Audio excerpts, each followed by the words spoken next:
Hello friends, Manisha મસાલા મેજિકમાં આપનું સ્વાગત છે। આજે હું તમને ગુજરાતી પાત્રા ઘરે કેમ બનાવવા તેની રેસિપી તમારી સાથે શેર કરીશ। તો ચાલો શરૂ કરીએ અહીં ગુજરાતી પાત્રાની રેસિપી। સૌપ્રથમ અહીં એક બાઉલમાં થોડું ગરમ પાણી ઉમેરીશું। ત્યારબાદ તેમાં થોડી આંબલી અને થોડો સુધારેલો ગોળ ઉમેરીને તેને 10 મિનિટ સુધી પલળવા માટે રાખી દઈશું। હવે આ રીતના મેં અહીં 15 અળવીના એકદમ ફ્રેશ એવા પાન લીધા છે। તેને 3-4 પાણીથી વોશ કરી લીધા છે। બધા પાનને સારી રીતે વોશ કર્યા પછી અહીં તેને સાફ ને કોરા કોટનથી આ રીતે બરાબર આપણે લૂછી લઈશું। આ રીતે બરાબર પૂરા થઈ જાય એટલે આ પાનનો જે વધારાનો પાર્ટ છે તેને આપણે આ રીતે ચપ્પુથી કટ કરી લઈશું। આ રીતે બધા જ પાનમાંથી વધારાનો પાર્ટ આપણે અલગ કરી લઈશું।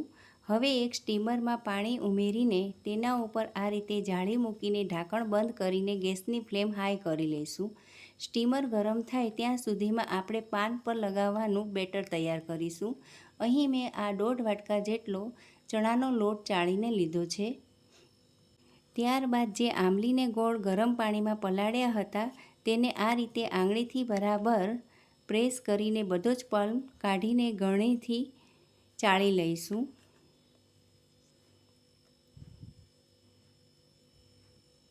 હવે આ ચણાના લોટમાં આ તૈયાર કરેલો પલ્પ ઉમેરી લઈશું।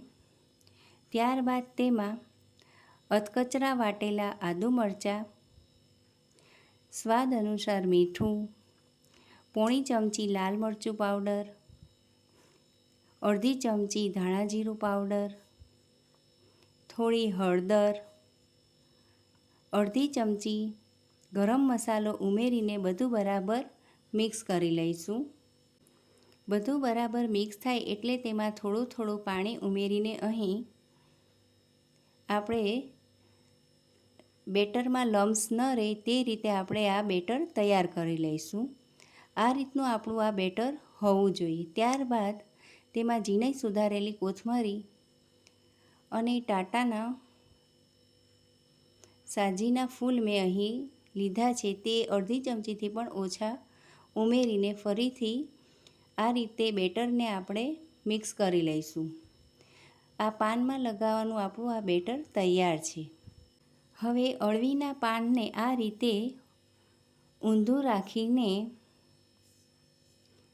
આ બેટરની બધી જગ્યાએ આપણે ફેલાવી લઈશું।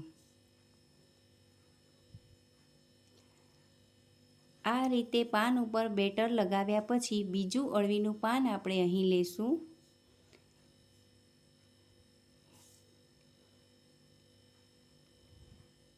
તેને પણ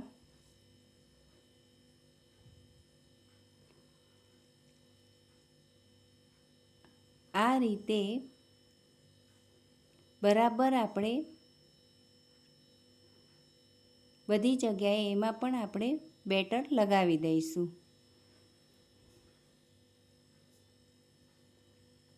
આ રીતે એક પછી એક એમ 3 મેં અહીં પાન લીધા છે અને ત્રણેય પાન ઉપર આ રીતે બધી જગ્યાએ બેટર લગાવી દીધું છે। બધી જગ્યાએ આ રીતે બેટર લગાવાઈ જાય પછી એકદમ આ રીતે આપણે ટાઈટ રોલ વાળી લઈશું। આ રીતે રોલ થઈ જાય એટલે આપણે રોલને વચ્ચેથી કટ કરી લઈશું ને બધા જ અળવીના પાનમાં આ રીતે બેટર લગાવીને તૈયાર કરી લઈશું। હવે પહેલેથી જ ગરમ કરવા રાખેલા સ્ટીમરનું ઢાંકણ આપણે ખોલી લઈશું અને જાળી ઉપર આ રીતે બધા રોલને આપણે મૂકી દઈશું।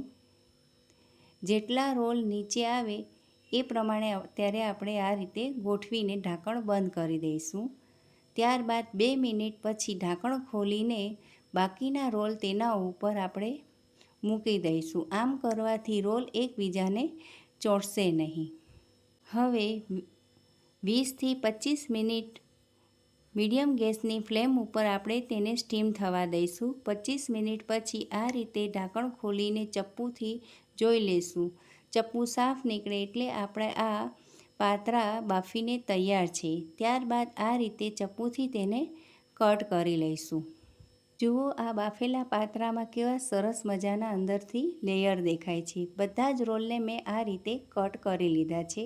ત્યારબાદ એક પેનમાં 3 ચમચી જેટલું તેલ લીધું છે.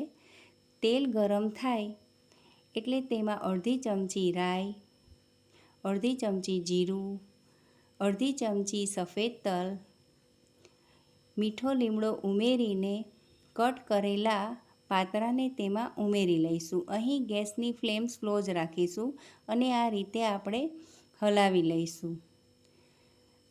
હલાવ્યા પછી તેના ઉપર ઝીણી સુધારેલી કોથમરી ઉમેરી લઈશું. જુઓ એકદમ સરસ એવા આપણા ગુજરાતી પાતરા બનીને તૈયાર થઈ ગયા છે. તો તમે પણ આ રીતે પાતરાને ટમેટો કેચઅપ કે લીલી ચટણી અથવા તો ખજૂર આંબલીની ચટણી સાથે આ પાતરાને સર્વ કરી શકો છો. તો તમે પણ આ રીતે ગુજરાતી પાતરાની રેસિપી ઘરે જરૂરથી ટ્રાય કરજો અને મારી રેસિપી તમને કેવી લાગી એ કમેન્ટ બોક્સમાં જરૂરથી કહેજો. Thanks for watching.